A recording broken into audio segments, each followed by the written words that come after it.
मी सायली। तर आपल्या Sayali fashion designer या चॅनलमध्ये आणि आजच्या नवीन अशा छानशा व्हिडिओमध्ये मी तुम्हा सर्वांचं मनापासून स्वागत करते।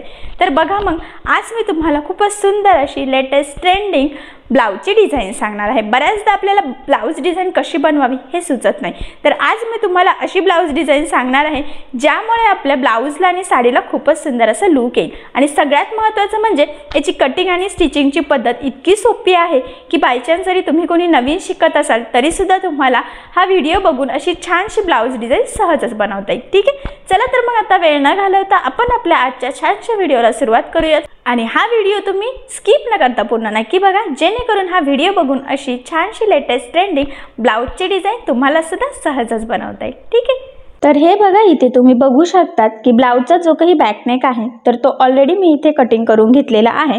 त्याचबरोबर ह्या ब्लाउजचा जो काही काट आहे तर तो सुद्धा मी सेपरेट कटिंग करून घेतलेला आहे आपल्याला डिझाइन बनवण्यासाठी।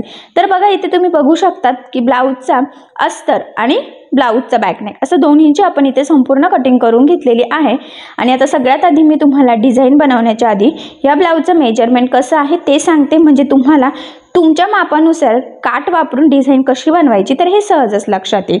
तर बघा हा बऱ्यापैकी मोठा काट आहे, सो आपण जॉईन करून खूप सुंदर अशी पॅचवर्कची डिझाइन इथे बनवूया। ठीक आहे, तर बघा आता हा जो काही ब्लाउज आहे तर त्या ब्लाउजची जी काही उंची आहे तर त्यामध्ये आपण नेहमी 1 इंच मार्जिन ॲड करत असतो। तर बघा मग इथे ब्लाउजची जी काही उंची आहे तर ती आहे इथे हे बघा 13 आणि 1 इंच मार्जिन, तर असं आपण टोटल 14 इंचाला मार्किंग केलेली आहे। त्याचबरोबर इथे आपण 2.5 इंच गळा रुंदी आणि 5.5 शोल्डर अशी मार्किंग केली। तर बघा इथे 2.5 इंच गळा रुंदी। ठीक आहे, आणि जेवढं शोल्डर म्हणजे 5.5 शोल्डर आहे तर मुंडासुद्धा आपण इथे 5.5च घेतलेला आहे। 1.5ला मार्किंग करून बॅक साईडचा मुंड्याचा शेपसुद्धा दिलेला आहे। आणि इथून घेतलेला आहे छातीचा 4था भाग अधिक 1.5 इंच मार्जिन, असं टोटल आपण 9 इंचाला इथे मार्किंग करून हा जो काही बॅक पार्ट आहे तर तो इथे मी कटिंग करून घेतलेला आहे। तर बघा आता जी काही गळ्याची मार्किंग आहे तर ती सगळ्यात आधी आपण आता अस्तरवर करून घेणार आहोत। तर बघा मग जो काही 2.5 इंचाची गळा रुंदीची मार्किंग आहे तर ती ऑलरेडी आपण इथे करून घेतलेली आहे।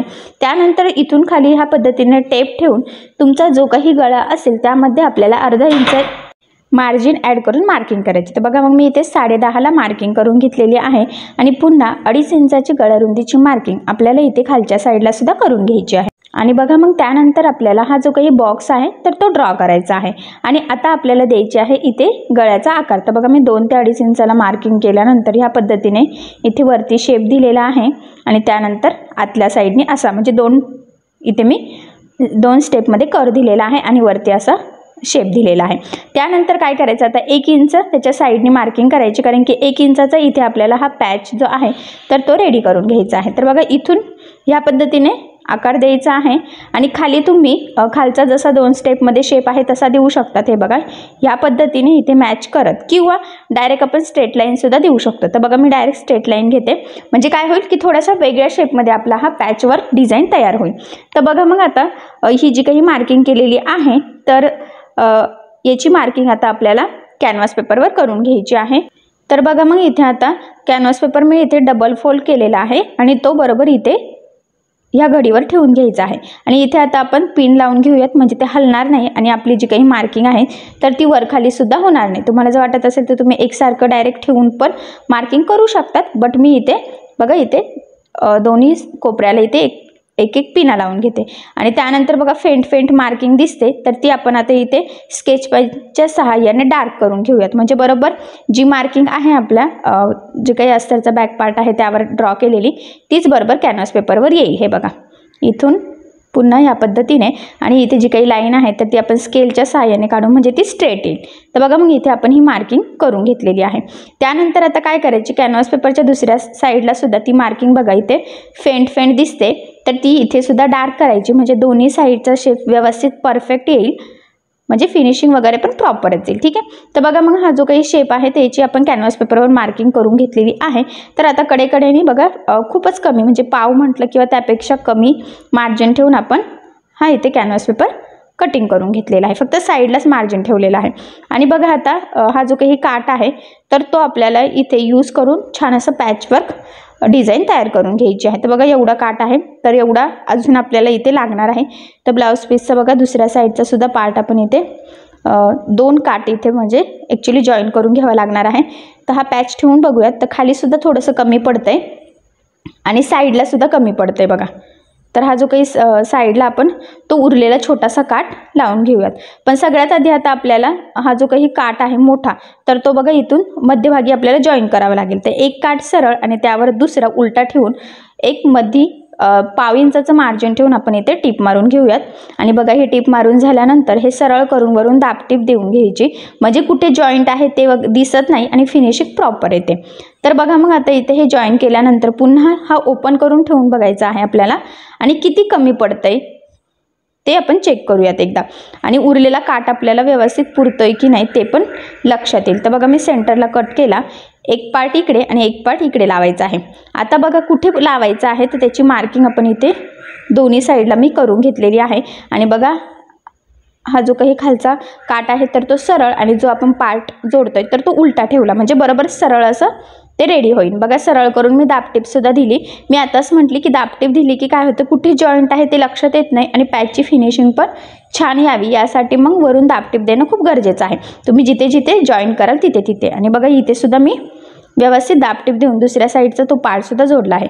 तर बघा आता आपण हा कॅनव्हास पेपर इथे ठेवून बघूयात. आता व्यवस्थित पुरते, पण झालंय काय, खाली एक जण किंचितचं आपल्याला कमी पडतंय. तर त्यासाठी बघा इकडच्या साईडचा पार्ट आपण कट करूयात. तो आपल्याला असा पण लागणार नाहीये आणि तो आता बरोबर याच्यावर उलटा ठेवून 1/2 इंचाचं मार्जिन ठेवून आपण इथे टीप मारून घेऊयात. आता हे टीप मारून घेतलेली आहे. तर बघा इथे थोडंसं ओपन आहे, तर मी इकडच्या साईडने टीप मारते म्हणजे थोडासा अंदाज येईल. आणि आता आपण हे सरळ करून इथे दाबटीप देऊन घेऊयात, म्हणजे हे जॉईंट लक्षात यायला नको खास त्यासाठी. ठीक आहे, आता प्रॉपर आपला हा पॅच यावर पुरतोय. तर आता आपल्याला हा पॅच इथे जोडून घ्यायचा आहे. तर बघा आता काय करायचं आहे, आपला जो काही पॅच आहे ना, म्हणजे जो काही काठ आपण आता जोडून घेतलेला आहे तर तो ॲक्च्युली आपल्याला उलटा करायचा आहे या पद्धतीने आणि मग त्यावर कॅनव्हास पेपर ठेवून घ्यायचा आहे. आणि इथे आता आपण सेंटरला 1-2 पिना लावून घेऊयात, म्हणजे मग ते आपल्याला जोडणं सोपं जाईल, तिरकं वगैरे जाणार नाही. आणि सगळ्यात आधी काय करायचं बघा, आता जी काही आपली आतली मार्किंग आहे ना, तर त्या मार्किंगवर आपल्याला टीप मारून घ्यायची आहे. हे बघा इथून सुरुवात करायची आहे, बरोबर जसा शेप आहे तशीच टीप मारायची आहे. टीप मारताना कुठे गोळा होणार नाही, कॅनव्हास पेपर तिरका होणार नाही. आपण जो काही काठ जोडून घेतलेला आहे तर तो आपल्याला प्रॉपर पुरेल याची काळजी घेतच आपल्याला हे जोडून घ्यायचं. आणि बघा बरोबर जसा शेप आहे आतला अर्धगोलाकार आहे बघा, छोटे छोटे कर्व टाईप, तर त्यावर बरोबर तशीच टीप आली पाहिजे. थोडा टाईम लागला तरी सुद्धा चालेल, पण आपण ही जी काही टीप मारतोय त्यावरच आपल्या गळ्याची फिनिशिंग, आपल्या गळ्याचा आकार डिपेंड आहे.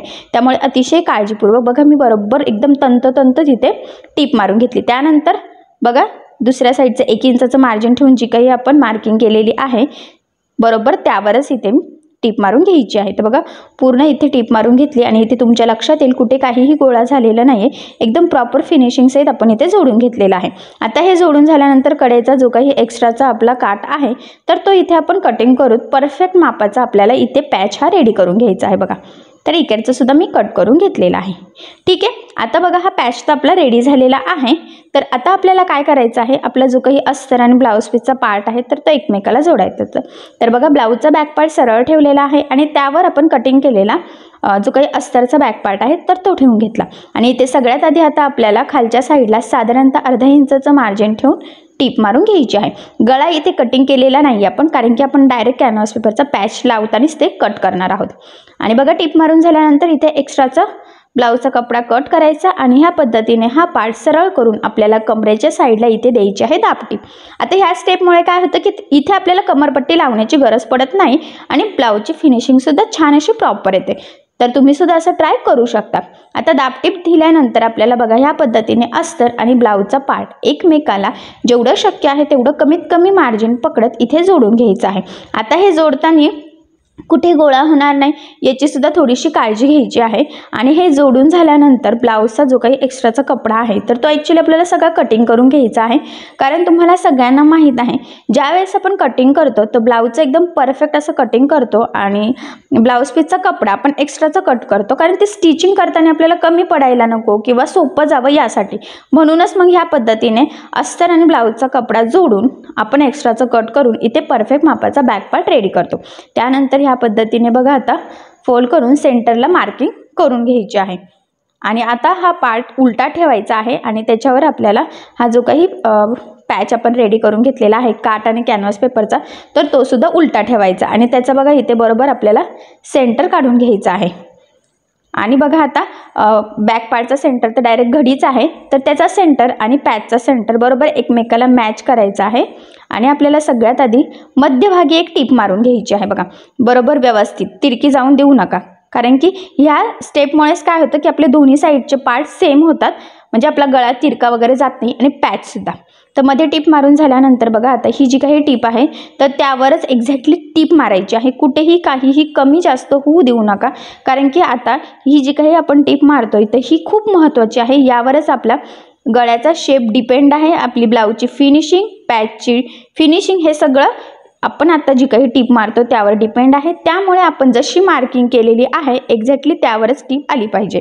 थोडासा तुम्हाला उशीर झाला, थोडा टाईम लागला टीप मारायला तरी चालेल, पण बरोबर त्यावरच टीप आली पाहिजे। तिथे बघू शकतात, बघितल्यावर लक्षात येते परफेक्ट अशी टीप आलेली आहे। त्यानंतर मग इथे 1/2 इंचाचं मार्जिन ठेवत एक्स्ट्राचा आपला मधला जो काही गळ्याचा पार्ट आहे तर तो सगळाच आपल्याला इथे कटिंग करून घ्यायचा, पण अतिशय काळजीपूर्वक। ब्लाऊजचं काहीही कट होणार नाही याची काळजी घ्यायची। तर बघा हे कट झाल्यानंतर आता इथे आपल्याला ह्या गळ्याला द्यायचे आहे छोटे छोटे कट्स। तर कट्स देताना जिथे कानेकोपरे आहेत तिथे व्यवस्थित कट मारायचा आहे, पण व्यवस्थित देता देता ब्लाऊजला कट जाणार नाही याची सुद्धा काळजी घ्यायची, नाही तर बऱ्याचदा गडबडीमध्ये कानेकोपरे जिथे असतात तिथे कट जाण्याचे चान्सेस असतात, तर तसं होऊ देऊ नका। बरोबर जसा शेप आहे खालचे छोटे छोटे गोलाकार तर तिथे सुद्धा व्यवस्थित कट मारायचे आहे, म्हणजे मग हा पॅच वरच्या साईडला व्यवस्थित फोल्ड होईल। हे बघा या पद्धतीने व्यवस्थित कानेकोपरे बाहेर काढून ते आपल्याला फोल्डसुद्धा करून घ्यायचं आहे अतिशय काळजीपूर्वक। ह्या 1-2 स्टेप खूप इम्पॉर्टंट आहे, त्यावरच आपलं पूर्ण डिझाईन डिपेंड आहे। हे बघा एकदम परफेक्ट असं फोल्ड झालेला आहे। तर आता इथे आपल्याला द्यायची आहे दाबटीप। तर बघा इथे दाबटीप देताना आता काळजी घ्यायची आहे की जो काही आतला अस्तर कॅनव्हास पेपर वगैरे आहे तर त्याचा कपडा वरती दिसणार नाही याची काळजी घ्यायची, म्हणजे मग आपली ब्लाऊजची फिनिशिंग वगैरे बिघडणार नाही। आणि बघा व्यवस्थित जसा शेप आहे तसंच फोल्ड करत करत अतिशय काळजीपूर्वक अतिशय हळूवारपणे आपल्याला इथे दाबटीप देऊन घ्यायची आहे। तर बघा इथे जसं कानाकोपरे आहे तसं मी व्यवस्थित बाहेर काढते आणि मी पुन्हा सांगते अस्तरचा कपडा वरती दिसू देऊ नका, हा खूप इम्पॉर्टंट टिप आहे, तर ती तुम्ही नक्की फॉलो करा, कारण की त्यावरच आपल्या ब्लाऊजची फिनिशिंग, गळ्याची फिनिशिंग आणि सगळ्यात महत्त्वाचं म्हणजे डिझाईन व्यवस्थित प्रॉपर दिसणं खूप गरजेचं आहे। सो अतिशय काळजीपूर्वक मी ज्या पद्धतीने बघा एकदम थोडं थोडं पकडते, अजिबात गडबड करायची नाही आहे, कारण हा जो काही मधला शेप आपण अर्धगोल दिलेले आहे तर ते खूप म्हणजे खूप महत्त्वाचे आहे। तर हे बघा एकदम प्रॉपर अशी आपली फिनिशिंगसुद्धा येते, इथे तुमच्या लक्षातच येईल एकदम परफेक्ट अशी आपण इथे गळ्याला दाबटीप देऊन घेतलेली आहे। तर बघा एकदम छान असा शेपसुद्धा आलेला आहे, ठीक आहे। त्यानंतर आता कडेने सुद्धा आपल्याला बरोबर टीप मारून घ्यायची आहे, जेवढा आपला कॅनव्हास पेपर आहे ना तेवढा। आधीची टीप तर तुमच्या लक्षात येईलच, बरोबर तशीच मारायची आहे आणि काहीही गोळासुद्धा होऊन द्यायचं नाही आहे। बघा अतिशय काळजीपूर्वक आपण इथे ही टीप मारून घेतलेली आहे, शेपसुद्धा एकदम प्रॉपर आलेला आहे बघा।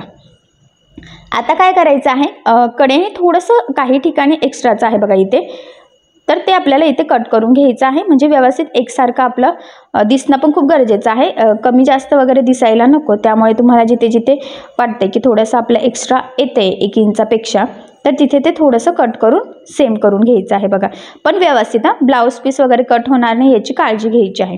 तर बघा प्रॉपर आपण आता इथलं जे काही एक्स्ट्राचं होतं तर ते एकदम कडेकडेने एकदम काळजीपूर्वक कट करून घेतलेला आहे, ठीक आहे। त्यानंतर इथे आता आपल्याला एक लेस लावायची आहे, तर तुम्ही तुमच्या साडीला, ब्लाऊजला किंवा काठाला मॅच होणारी तुमच्या आवडीनुसार कुठलीही लेस इथे यूज करू शकता, पण मी इथे आता गोल्डन कलरची लेस यूज करणार आहे, कारण गोल्डन कलरसुद्धा कशावर पण मॅच होतो आणि ह्या ब्लाऊजवर सुद्धा तो मॅचच होत आहे। फक्त एवढं लक्षात ठेवायचं की मॅचिंग दोरा यूज करायचा, म्हणजे फिनिशिंग बिघडणार नाही। तर बघा छान अशी डिझायनर गोल्डन लेस इथे मी घेतलेली आहे आणि बरोबर बघा इथे आपल्याला ती लेस लावून घ्यायची आहे। थोडीशी पॅचवर आली पाहिजे, म्हणजे पॅचसुद्धा दाबला जाईल आणि तिथून धागे वगैरे निघण्याचे चान्सेस राहणार नाही। आणि इथे बघा व्यवस्थित ते फोल्डसुद्धा करायचे आहे, जिथे कानेकोपरे आहे तिथे काळजीपूर्वक लेस फोल्डच करायची। जर का तुम्ही सरळ सरळ ओढत लावली तर काय होईल की जसा आपला शेप आहे पॅचचा जसं आपण मार्किंग केली, जशी स्टिचिंग केली तसा तो प्रॉपर येत नाही आणि तो व्यवस्थित येण्यासाठी महत्त्वाचं आहे की एकदम काळजीपूर्वक लेस लावणं. कारण बऱ्याचदा काय होतं, असा शेप खूप छान येतो, पण जर का आपण लेस लावताना व्यवस्थित प्रॉपर काळजी घेतली नाही, जिथे पाहिजे तिथे व्यवस्थित फोल्ड केलं नाही, तर पुन्हा आपली सगळं ब्लाऊजचं लुकच जातं, फिनिशिंग बिघडते. सो तसं होऊ देऊ नका. मी बघा जिथे जिथे शक्य होतं तिथे तिथं व्यवस्थित काळजीपूर्वक फोल्ड करून घेतलेलं आहे. सो तुम्ही सुद्धा सेम त्याच पद्धतीने फोल्ड करून घ्यायचं.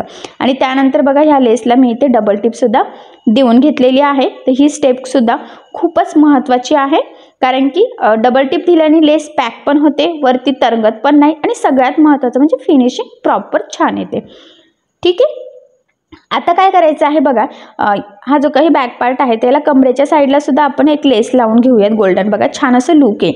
पण त्याआधी आपण इथे बॅक साईडला टक्स टाकूयात. म्हणजे ज्या वेळेस तुम्ही कमरेच्या साईडला लेस लावण्याचा विचार करताय तर लेस लावण्याच्या आधी बॅक साईडला टक्स टाकायचे. तर बघा सेंटरपासून 4.5 आणि उभा 4 मी इथे मार्किंग करून घेतलेली आहे आणि कडेला अर्धा इंचाचं मार्जिन आणि जी मार्किंगची लाईन आहे त्यावर व्यवस्थित फोल्ड करत ह्या पद्धतीने तिरका टक्स आपल्याला इथे टाकून घ्यायचा आहे. आणि टक्सला नेहमी डबल टिपसुद्धा द्यायची असते. हा पॉईंटसुद्धा इम्पॉर्टंट आहे, ते लक्षात राहू द्या. सेम त्याच पद्धतीने आता आपण बघा दुसऱ्या साईडला सुद्धा इथे टक्स टाकून घेऊयात आणि इथे सुद्धा आपल्याला टक्सला डबल टिप देऊन घ्यायची आहे बघा इथे प्रॉपर. ठीक आहे. तर बघा मग फायनली दोन्ही साईडला एकदम छान काळजीपूर्वक आपण इथे टक्स टाकून घेतलेले आहेत. आणि आता आपण इथे कमरेच्या साईडला लेस लावूयात. तर बघा जी काही गळ्याला लेस लावलेली आहे तर तीच लेस मी इथे घेतलेली आहे आणि व्यवस्थित ह्या पद्धतीने ठेवत फक्त ती कमरेच्या खाली सटकून देऊ नका, नाही तर बऱ्याचदा खूप कडेने लेस लावताना ती सटकण्याचे चान्सेस असतात. तर तेवढं फक्त व्यवस्थित काळजीपूर्वक लावायची.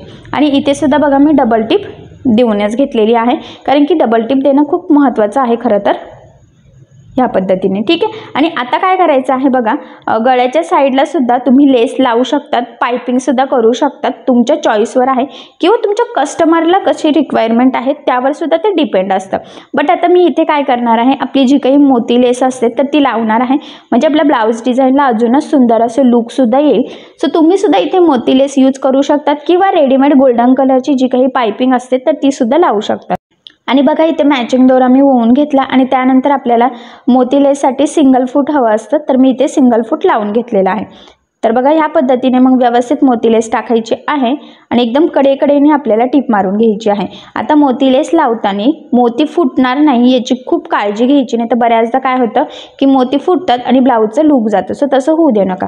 आता इथे बघा आपल्याला ती मोती लेस जी आहे तर ती कट करून आतमध्ये फोल्ड करावं लागणार आहे, कारण की मोती लेस अशी आपली जी काही लेस असते तशी ती फोल्ड होत नाही. आणि मग पुन्हा बघा पुढच्या कर्वला ती आतल्या साईडने आपल्याला लावावं लागणार आहे, म्हणजे ती कंटिन्यू आपल्याला लावता येणार नाही आहे. आता हे जे काही छोटे छोटे कर्व आहेत तर तिथे आपण कंटिन्यू लावू शकतो, जास्त फोल्ड नाही आहे. पण जो काही आधीचा कर्व होता तर तो जास्तच त्याचा शेप आतमध्ये होता आणि पुन्हा बाहेर निघत होता, सो तेवढा तो फोल्ड होऊ शकत नव्हता. त्यामुळे मग अशा वेळेस डायरेक्ट कट करायचं. तुम्ही डायरेक्ट असं ओढत ताणत लावलं तर ते व्यवस्थित दिसणार नाही आणि पुन्हा मोती पण फुटतील आणि आपली जी काही छान असा शेप आहे डिझाईनचा गळ्याचा तर तो सुद्धा बिघडेल. आता सेंटरचा सुद्धा खोल होता, त्यामुळे मग मी तिथे सुद्धा बघा कट करून घेतलं आणि मग तिथून पुन्हा कंटिन्यू जे काही दोन शेप आहे अर्धगोलाकार तिथपर्यंत व्यवस्थित पुन्हा कंटिन्यू लावून घेते. बघा इथे काही मी आता कट केलेलं नाहीये, इथून बरोबर व्यवस्थित पकडते. फक्त लक्षात राहू द्या की व्यवस्थित एकसारखे मोतीच फक्त बाहेर दिसले पाहिजे, मोतीचा जो काही सपोर्ट आहे तर तो दिसायला नको. आणि इथे पण मी कट केलं, कारण की इथे सुद्धा खूप कर्व आहे तर तेवढं ते फोल्ड होत नाही आणि आपण फोल्ड करण्याचा प्रयत्न केला की पुन्हा गळ्याचा शेप चेंज होईल. सो तसं होऊ देऊ नका. त्यामुळे मग ते कट करायचं आणि त्याला कंटिन्यू पुन्हा दुसरी कट झालेली लावून घ्यायची, तरी सुद्धा छान असं लुक येत आहे. व्यवस्थित लागली पण जाते, इथे तुमच्या लक्षात येईल, कुठे मोती निघत पण नाही आणि फुटत सुद्धा नाही. फक्त सिंगल फूट लावायचं आणि थोडंसं काळजीपूर्वक मी ज्या पद्धतीने लावलेली आहे त्या पद्धतीने इथे मोती लेस लावून घ्यायची आहे. तर बघा मग फायनली पूर्ण गळ्याला आपण इथे मोती लेस लावून घेतलेली आहे आणि बघा बघितल्यावर लक्षात येते की लुक अजूनच सुंदर आलेला आहे मोती लेस लावल्यामुळे. नसतं लावलं तर एवढं छान दिसलं नसतं. सो तुम्ही सुद्धा नक्की ट्राय करून बघा. आणि त्यानंतर इथे रेडीमेड जी काही गोल्डन कलरची नॉट आहे तर ती आपल्याला लावायची आहे. तर गळ्याला आपल्याला 1 मीटर लागत असते. 1 मीटरचं मग बरोबर सेंटरला कट करून दोन्ही साईडनी लावून घ्यायची. आणि बघा मग तीच मार्किंग दुसऱ्या साईडला करून मी दुसऱ्या साईडला सुद्धा इथे व्यवस्थित ही नॉट लावून घेतलेली आहे. ठीक आहे, साधारणतः 2.5 ते 3 इंच खाली ती लावायची असते. तर बघा मग फायनली नॉटसुद्धा लावून झालेला आहे आणि आपला काठापासून खूप सुंदर असे पॅचवर्क डिझाईन इथे संपूर्ण स्टिच करून झालेली आहे. तर बघा मग इथे सेंटरला मी एक छान असं छोटंसं पॅच होता गोल रेड आणि व्हाईट कलरच्या स्टोनचा कॉम्बिनेशनचा, तर तो इथे लावलेला आहे. आणि इथे नॉटला सुद्धा बघा तुम्ही फॅब्रिकचे लटकन सुद्धा करू शकतात किंवा रेडीमेड गोल्डन लावू शकतात. तर मी इथे रेडीमेड जे काही गोल्डन कलरचे असतात तर ते लावून घेतलेले आहे. तर मग बघा खूप छान असा फायनली काठापासून आपण इथे पॅचवर्क डिझाईन बनवून घेतलेली आहे आणि मोतीलेसमुळे सुद्धा ह्या डिझाईनला अजूनच सुंदर असं लूक आलेला आहे. फक्त मोतीलेस लावताना मी ज्या काही स्टेप्स सांगितले, ज्या काही गोष्टींची काळजी घ्यायला सांगितली तेवढी घ्या, म्हणजे ब्लाऊजची फिनिशिंग बिघडणार नाही. आणि मी तुम्हाला हा जो काही पॅच आहे त्याची कटिंग आणि स्टिचिंग संपूर्ण अतिशय सावकाश स्टेप बाय स्टेप आणि खूप काही महत्त्वाच्या टिप्स आणि ट्रिक्सही सांगितलेल्या आहे, जेणेकरून हा व्हिडिओ बघून अशी डिझाईन तुम्हाला सुद्धा सहज बनवता यावी. त्याचबरोबर फिनिशिंगसाठी ज्या काही टिप्स आणि ट्रिक्स सांगितलेल्या आहे तर त्या तुम्ही नक्की फॉलो करा, म्हणजे फिनिशिंग छान आली की ब्लाऊज फिटिंगला सुद्धा छान बसतो. गळारुंदी जास्त स्प्रेड होऊ देऊ नका. त्यासाठी बघा मी आधी ते कट न करता डायरेक्ट पॅच जोडल्यानंतरच आपण बॅक पार्टचा मधला पार्ट कट केलेला आहे. आधीच कट केलं तर बऱ्याचदा गळारुंदी खूप ब्रॉड होण्याची शक्यता असते, मग शोल्डर उतरतात. सो तसं होऊ नये त्यासाठी मी जे काही स्टेप बाय स्टेप पॅच तयार करणं, त्यानंतर बॅक पार्ट जोडणं आणि मग पॅच ठेवून तो म्हणजे जे काही पॅच बनवलेला आहे तर तो आपल्या ब्लाऊजला लावणं. सो ह्या पद्धतीने तुम्ही केलं तर तुमचं सुद्धा शोल्डर उतरणार नाही आणि परफेक्ट फिनिशिंग सहित ही छानशी पॅचवर्क डिझाईन नक्कीच बनवता येईल. ठीक आहे, तर बघा मी तसं तर तुम्हाला ही जी काही डिझाईन आहे त्याची कटिंग आणि स्टिचिंग अगदी सोप्या पद्धतीने आणि सावकाश सांगण्याचा प्रयत्न केलेला आहे. त्याचबरोबर हे स्टिच करता करता मी तुम्हाला खूप काही महत्त्वाच्या टिप्स आणि ट्रिक्ससुद्धा सांगितलेल्या आहे, जेणेकरून हा व्हिडिओ बघून अशी डिझाईन तुम्हाला सुद्धा नक्की बनवता यावी. सो नक्की बनवून बघा आणि जर काही प्रॉब्लेम येत असेल तर मला कमेंट करून नक्कीच कळवा. आणि ही जी काही डिझाईन आहे तर ह्या डिझाईनमुळे नक्कीच तुमच्या छानशा पैठणी किंवा काठपदर साडीला खूपच सुंदर असं लुक सुद्धा येईल. सो नक्की ट्राय करून बघा. ठीक आहे, तर मग तुम्हाला आपला आजचा व्हिडिओ कसा वाटला हे मला कमेंट करून नक्की कळवा. त्याचबरोबर आपला आजचा व्हिडिओ आवडला असेल तर व्हिडिओला लाईक करायला विसरू नका. आणि जर तुम्ही आपल्या चॅनलवर नवीन असाल आणि आपल्या चॅनलला अजून सबस्क्राईब केलेलं नसेल तर सबस्क्राईब नक्की करा. आणि ज्यावेळेस तुम्ही सबस्क्राईब कराल त्यावेळेस त्यासमोरील बेल आयकॉन ही नक्की प्रेस करा. त्यामुळे काय होईल, जेव्हा मी नवीन व्हिडिओज टाकेल त्याचं नोटिफिकेशन तुम्हाला तुमच्या मोबाईलवर येईल. म्हणजेच मी ज्यावेळेस नवीन व्हिडिओ टाकेल तर तो तुम्हाला लगेचच दिसेल किंवा लगेच तुम्ही बघू शकाल. तो तुम्हाला खूप शोधण्याची गरज सुद्धा पडणार नाही. ठीक आहे, चला मग आता असेच नवीन छान छान व्हिडिओ मी तुमच्यासाठी घेऊन येतच राहील. कटिंग असो, स्टिचिंग असो, डिझाईन असो, स्लीव्ज असो, बॅकनेक असो, सगळंच मी तुम्हाला अतिशय सविस्तर आणि एकदम सोप्या पद्धतीने सांगण्याचा आधीही प्रयत्न करत होती आणि अजूनही करतच राहील. ठीक आहे, चला मग आता आपण आपला आजचा व्हिडिओ इथेच थांबूयात आणि भेटूया पुन्हा नवीन अशा छानशा व्हिडिओमध्ये. तोपर्यंत टेक केअर, काळजी घ्या. आणि आपला आजचा व्हिडिओ शेवटपर्यंत पूर्ण बघितल्याबद्दल thank you so much. Bye bye.